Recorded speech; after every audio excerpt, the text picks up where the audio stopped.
Shalom, and hope everyone is well.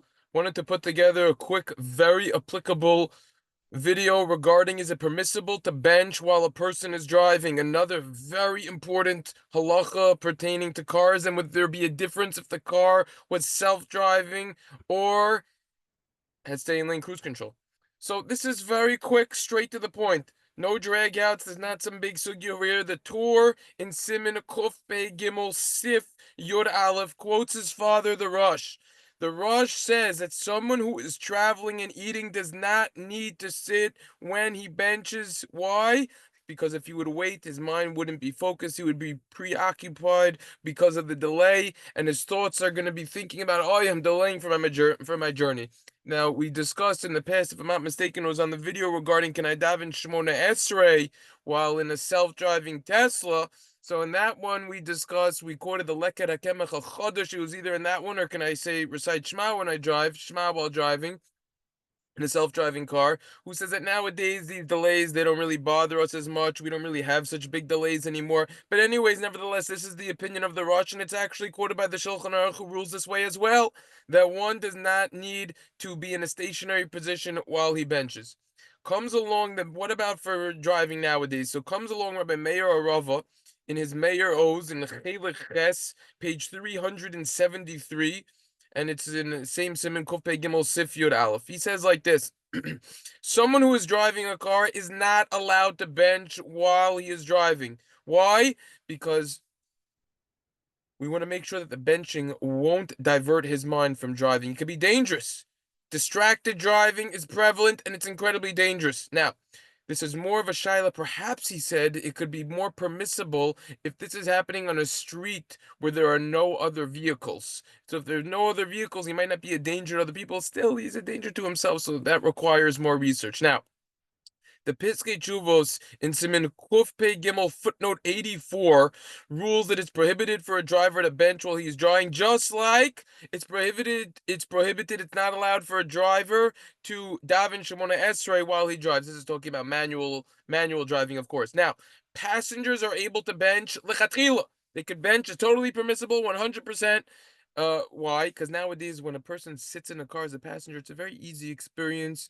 It doesn't disturb him so much, and his concentration, he's able to focus. Granted, of course, if someone gets car sick very easily, so then that's already a different discussion. They probably wouldn't be eating anyways. But for the average person who doesn't, so then it would be fine. What about other brachos while driving, such as on a drink of water, maybe a b'rei nefashos? So let's talk about Rishonas first. Someone wants to have a fruit, whatever, that will be permissible. What's my source? Shulchan Aruch Avne Yishpa actually writes this in Chalek Daled Siman Kavchetz. It's brought in many places. You could say a bracha Rishona while you are driving. Why? Bracha Rishona is different than something like shemoneh esray, which is much longer. Bracha Rishona is just one bracha. It's very short, 2 seconds. Bracha Hashem, etc. It's quick. So therefore, one is able to focus on the bracha Rishona because it's quick. Furthermore, it isn't dangerous to recite a bracha Rishona while a person drives. However, benching could very well be different. According to this, b'rei nefashos would probably be permissible. It's best, obviously, if a person's at a traffic light and not moving, to say it there because he could focus more anyways. And if a person's able to pull over, then he should. Just to add a few more points to this, number one is that, look, if a person's going to be at his destination within 72 minutes, you have a 72-minute minimum to bench. If you're still full from what you ate, you have even more time than that. But you have a 72-minute minimum. So if a person will arrive at his destination within 72 minutes, he should just quickly bench when he gets to his destination in order to get out of this shila. Furthermore, there is a tshuva that's brought in the Avnei Yeshua. I don't want to really. I mean, we'll go into it at the end when I provide the sources. But he differentiates between if the road is straight versus if it's crooked and it's sideways type of road. I don't think that's so simple. I think actually in the tshuva he's quoting the Piska Teshuvos in the Siman actually. However, he's not quoting the what he says in the footnote, which is his real psak. And I'm gonna do a screen share on that, and I don't like that.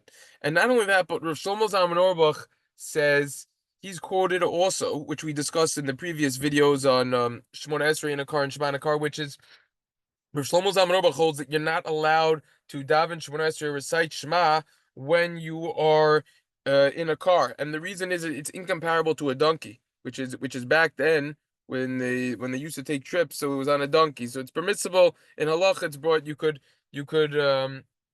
that's okay if you're traveling by a donkey. That's permissible to daven shemoneh or shema, and the details we discussed over there.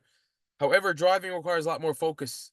Number one, number two is you're going at much higher speeds, and number three is that it's it's dangerous for you and for other people. So he said that Rav Shlomo Zalman Auerbach was only talking about if it was a curvy road, not a straight road. I don't think that's true, because Rav Shlomo Zalman Auerbach, if he meant that, he probably would have said that. So I think that tshuva is controversial, but nevertheless, this idea of if you're able to focus more definitely still should remain in our minds, and we should contemplate that when it comes to this specific shila of benching. So therefore, it could very well be that Rosh Zalman ben Auerbach would hold that if the road is straight, and if a person's using a stay-in-lane cruise control or full self-driving, obviously put the stay-in-lane cruise control or full self-driving on a slower speed. Okay, so that especially if a person is using the in the Tesla, the full self-driving on a hurry mode, it's gonna pass everyone. It's gonna go in and out of lanes while you're benching. Turn that off. Minimum, you probably don't even need to go in the settings and turn off. Go out of your way to turn off. Make less lane changes. Probably just set it in a lower speed, and then it's not going to try to make lane changes anyways because it's going slower than the person in front. It's not trying to pass them because you have this speed set higher to than what the guy in front of you is going. So that's when it comes to the full self-driving. Another factor to keep in mind is, do you know benching by heart or not? If you know it by memory, it's already maybe one could be more lenient, perhaps because it's not going to be as dangerous. But make sure you actually know it and you're not skipping words and parts. And you're not going to skip out Yalav Yavo, where your Rosh Chodesh coming up tonight, right? Etc. Where, by the way, mitzvah to have a nice Suda on Rosh Chodesh, a lavish Suda, Siman Tuf your desk. Very important. People aren't careful about that halacha. It's a side point.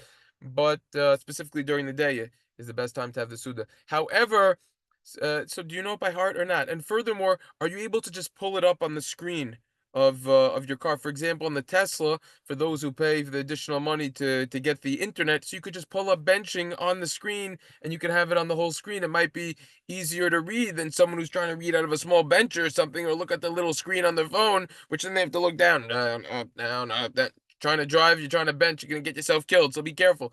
So you have to put those considerations into effect. Before I do a screen share and show all the sources for this, just want to say, if you haven't already subscribed, then what are you waiting for? Get on there. And if you haven't watched every single video and every single share that I put on this channel yet, then what are you waiting for? Okay, so now I'm gonna do a screen share over here and provide the sources, and we'll see what happens. Okay, so here is the tour. I'm gonna start from the tour. That's the beginning of the Siman. All right, there it is, right in the middle. The interesting base Yosef, which is highlighted over here. He quotes another shita, but another opinion. But at the end of the day, we're gonna hold like the tour. Okay, so that's gonna be the tour. Next up, we're gonna have the Shulchan Aruch. There's actually no mafarshim on this Shulchan Aruch over here. The actual daf of the Shulchan Aruch. So that's that. A little bear haga, nothing much doing. Here's the Mishnah Brura. Sorry, wrong one. Here's the Mishnah Brura. Yeah, it's a little, nothing too monumental that was worth that we needed to share on this. Right over there. There's the Mishnah Brura, highlighted, of course. Here's the Meir Oz. Bottom left, right over there. Okay, then we're gonna get with the Piska Teshuvos. And you gotta look at the whole thing, remember, not just over here up top. Gotta look at the footnote 84, like the big boys, where he prohibits the driver driving. However, he then permits the passenger. He prohibits the driver who's driving to bench, but the passenger he allows. So you got to look at the whole thing. That is everything. Here's the Avnei Yeshba, who is actually lenient with other brachos. Here's a nice tshuva, Siman Kufches. Okay. Okay, just make sure you can get the shila over there if you wanted to read it. And then what else do we have? Here's the Avnei Derech, which very controversial psak. I don't think Rosh Zalman Auerbach meant that. The svara is an interesting svara. His logic, if it's straight or not. Here's where the tshuva starts. All right. Not re-quoting this what he says in the beginning of the tshuva because we already discussed it in other videos on shemoneh esray and shema in the car. No reason to go into that. There it is. Here he's only quoting part of the Piska Teshuvos over here, and he quotes the Rav Shlomo Zalman Auerbach. Yeah, not controversial. Not so simple. You said an important point. B'diavad yochel avar gam yinayim pekucho shlo mitoch siddur. B'diavad you could bench if your eyes were open, not in a siddur. Is he talking about bench? Where's that footnote 3 coming from? Yeah, it seems like another factor. Not so sure about this Avnei Derech, who this is. I think he's a Rav in Ramat Beit Shemesh. I'm not sure the details. Prince, last name Elchanan Prince. And then this is one of my old chavrusas. Actually sent me a picture of this. He emailed it to me. This is part of the Smichas Chaver program, where apparently they quoted the this Avnei Derech. This is from the beginning, all in English. Quote the Rav Shlomo Zalman Auerbach over here, and they say something very controversial. What I think they say over here. Avnei Derech writes that the halacha would depend on the type of road. When driving on a straight highway with many lanes where minimal concentration is needed, you're allowed to bench while driving. Parentheses, and certainly in a self-driving Tesla, they hold you can bench. But on winding roads that require much concentration, you are obligated to stop in order to bench. Again, I do not think that psak is simple at all. Rav Shlomo Zalman Auerbach didn't mean that. Most poskim seem to prohibit benching, and this whole straight driving versus crooked, it's still dangerous even if you're straight driving. If you're cruising at 70, you're going at very fast speeds, it could quickly pull out of the lane. So I don't think so. And it's self-driving Tesla. Yeah. Look, when the robo taxi comes out, Rabbi Isai, then we have what to talk about when there's no wheel and there's zero driver intervention. But until then, you got to stay focused on the road. And that's why the camera will chop you over there. It will beep as you grade it. Okay, legally, you don't need your hands on the wheel. You have to be with the software update. You don't need your hands on the wheel with the full self-driving, or even with just using the stay in lane cruise control feature in the Tesla that they don't charge you extra for, that they give you for free with the car. So everyone with the Tesla has that. You use the stay in lane cruise control with the Tesla. It's very good. It's very accurate. Fine. You don't even need to put your hands on the wheel legally. Fine, but you still have to be careful. And also, this camera right over here. I don't know how well you can see over here. That camera over there, all right? That camera will beep at you. If you're not looking at the road for 5, 10, for even a couple seconds when you're on the highway, 5 seconds, it will beep as you saying, let's go. Let's get serious. You have to focus on the road. So it's there for a reason because you're not being safe. So think about that and be careful. Everyone should stay safe and have a wonderful day.